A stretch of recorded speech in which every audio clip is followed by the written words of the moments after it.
사례로 알아보는 토지 투자 시간입니다. 자, 오늘은 토지를 올바르게 분할하는 방법과 그 다음에 잘못된 분할 방법, 이렇게 두 가지로 나뉘어서 한번 설명을 드리겠습니다. 자, 우리가 땅의 이용 가치를 최대한 늘리기 위해서는 내 땅에 건물을 지을 수 있는 땅이 돼야 됩니다.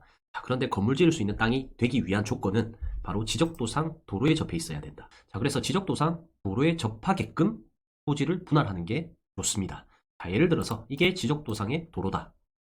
이게 내 땅이다. 이렇게 과정을 해보겠습니다. 자, 그런데 지적도상 도로에 접해야 건물을 지을 수 있는 땅이 된다고 말씀드렸죠. 자, 그런데 우리가 잘못된 분할 방법. 첫 번째, 가로로 만약에 분할을 했다.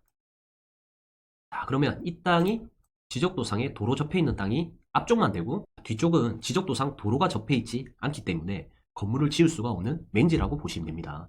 자, 보세요. 옆에도 남의 땅, 뒤에도 남의 땅이고 좌측편도 남의 땅이죠. 자, 그래서 이렇게 분할하게 되면 안 됩니다. 왜냐? 앞쪽만 건물을 지을 수 있기 때문에. 자, 첫 번째 방법은 이렇게 하면 안 된다. 이걸 좀 알려드리고 싶고요. 다음은 폭이 너무 좁은 경우입니다. 이런 식으로 만약 3등분으로 분할했다. 자, 이렇게 되면 지적도상 도로는 접해 있기 때문에 건물은 지을 수가 있습니다.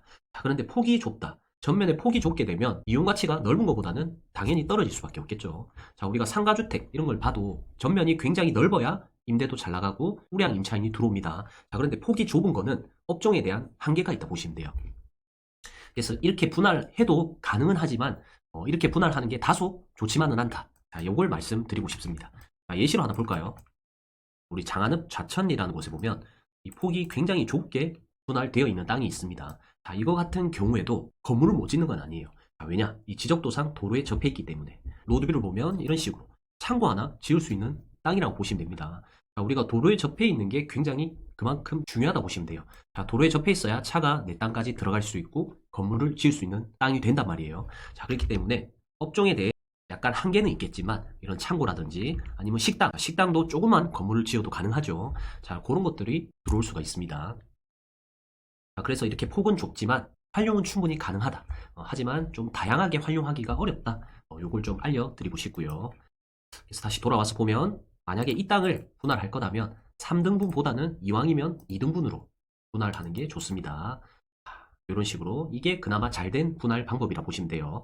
자, 그래서 정리해보면 첫 번째, 잘못된 분할 방법, 가로로 분할하지 말자. 두 번째, 전면 폭이 너무 좁게끔 분할하지 말자. 이 두 가지를 반드시 기억하시길 바랍니다. 자, 그럼 이제 반대로 잘된 분할 방법은 뭐가 있을까? 잘된 분할 방법은 기억하셔야 될 게 두 필지 다 도로에 접해서 건물을 지을 수 있게끔 분할하는 게 목적이라 보시면 돼요. 자, 그래서 이런 땅 같은 경우에는 기역자 형태로 분할하는 게 맞습니다. 이런 식으로 다시 그려드릴게요. 이런 식으로.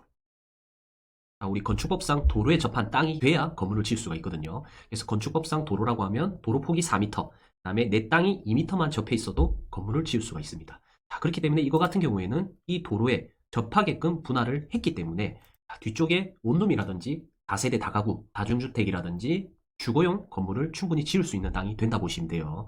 자, 그리고 앞쪽 마찬가지로 도로에 접해 있는 땅이 되기 때문에 상가주택이나 상업용 건물을 지을 수가 있습니다. 자, 그래서 첫 번째, 잘된 토지 분할 방법은 기역자로 분할한다. 자, 사례 하나 볼까요? 바로 옆에 보이네요. 보면 이것도 기역자로 이렇게 분할이 되어 있습니다. 이런 식으로. 자, 이런 식으로 지금 분할이 되어 있습니다. 자, 그런데 과거 모습을 보면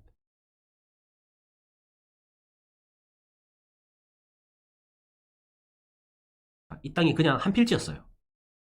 자, 이걸 빼고 봐야 되겠네요. 자, 이 땅이 과거 모습을 보면 그냥 한 필지였습니다. 자, 그런데 지금은 이런 식으로 기역자로 분할이 되어 있다. 표시 보이시나요? 기역자로 분할되어 있죠. 자, 그럼 건물은 어떻게 지었을까? 로드뷰로 한번 보겠습니다.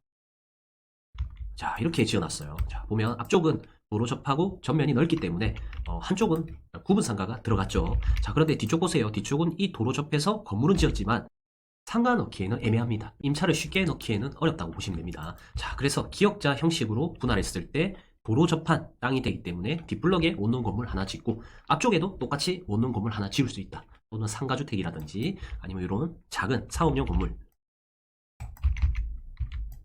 이런 식으로 지어도 되겠죠.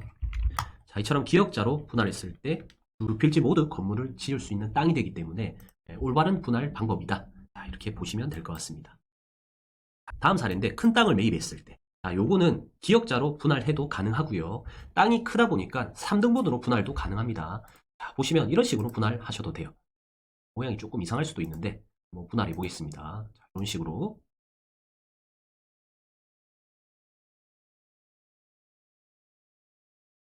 자, 이런 식으로 분할을 하면은 세 필지 모두 건물 지을 수 있는 땅이 되게 됩니다. 자, 1번과 2번 이 두 개 땅은 상가주택을 지으면 되겠죠. 당연히. 자, 그런데 여기도 지적도상 도로에 2m 이상 접해 있으면 차가 이렇게 들어가서 안에 건물 지을 수 있기 때문에 빌라라든지 다가구 주택, 다세대 주택을 충분히 지어 올릴 수가 있습니다.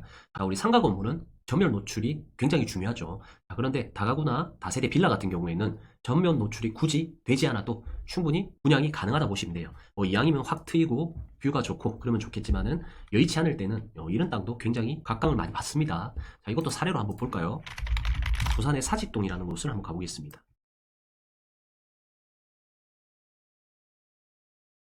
자, 여기 사직역 앞에 보면 지금 현재 그런 식으로 땅 모양이 되어 있는 게 있어요. 자, 이 보이시죠? 아까 제가 분할했던 땅 모양과 비슷하죠? 자, 여기 보면 행복 리치빌 2차 빌라가 현재 들어와 있는 상태라고 보시면 됩니다. 그래서 과거 보면 예시로 땅이 이렇게 되어 있었다고 가정해 볼게요. 그래서 분할을 이런 식으로 해서 뒤쪽은 빌라를 짓고 두 개, 양옆은 상가주택을 지은 사례라고 보시면 됩니다. 현장을 한번 볼게요. 자, 보이시나요? 행복 리치빌 2차. 지금 뒤에 빌라가 지어져 있습니다. 그래서 진입도로가 딱 지적도상 도로에 접해 있기 때문에 진입도로를 확보하고 건물을 지은 사례다. 이렇게 보시면 돼요. 이것도 마찬가지. 도로에 접해 있는 땅이 되기 때문에 이런 식으로 상가주택을 지었다. 그래서 안쪽 건물 같은 경우에는 주거로 활용하고 바깥쪽은 상업용 건물로 활용하면 된다고 보시면 됩니다.